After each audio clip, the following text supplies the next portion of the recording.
अमरावती के दैनिक fight against criminal के senior पत्रकार सुनील इंगोले को fight against criminal की संपूर्ण टीम की ओर से हार्दिक शुभकामनाएं। आपकी निर्भीक और निष्पक्ष पत्रकारिता ने समाज को सच्चाई और न्याय की राह दिखाई है। भविष्य में भी आपकी कलम इसी तरह सत्य की आवाज बुलंद करती रहे, यही हमारी शुभकामनाएं।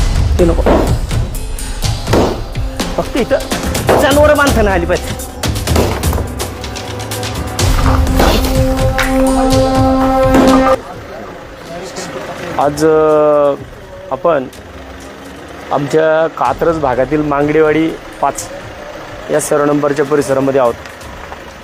काल या ठिकाणी हा जो काही गोठा दिसतोय, त्या गोठ्यामध्ये काल एक प्रकार घडला। अजून किती घडलेत माहीत नाही, परंतु नाही असं हे भाऊ तू इकडे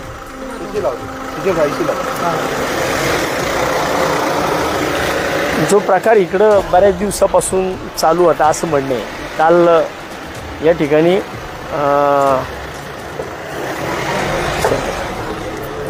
सकाळी 6:30-7च्या टायमाला 7:30-7:30च्या टायमाला या ठिकाणी एक गायीची हत्या करण्यात आली आणि तो संबंधित खबर पोलीस स्टेशनला गेली। त्याच्यामध्ये आतापर्यंत 2-3 लोकांना अटक करण्यात आली आहे आणि हा विषय एवढा घाणेरडा आहे आणि मला वाटतं की तो आमच्या भागामध्ये घडला, जे नको व्हायला होतं।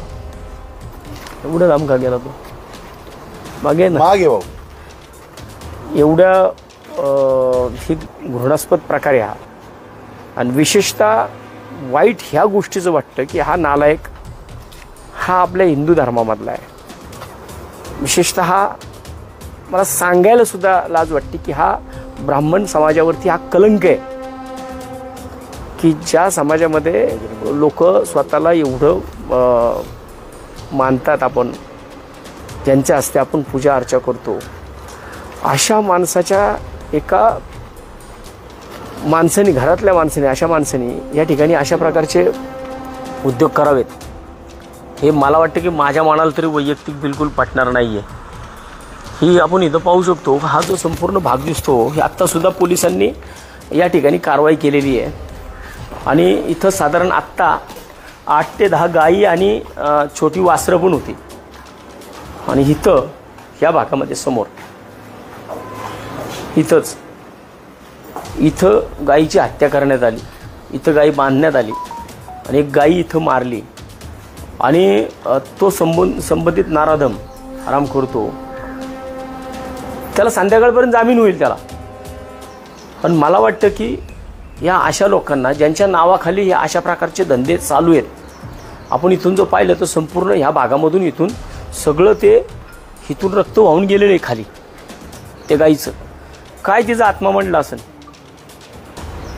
एक विषय या ठिकाणी झाला, ह्याच्या मागून अजून किती विषय झाले असतील इथं।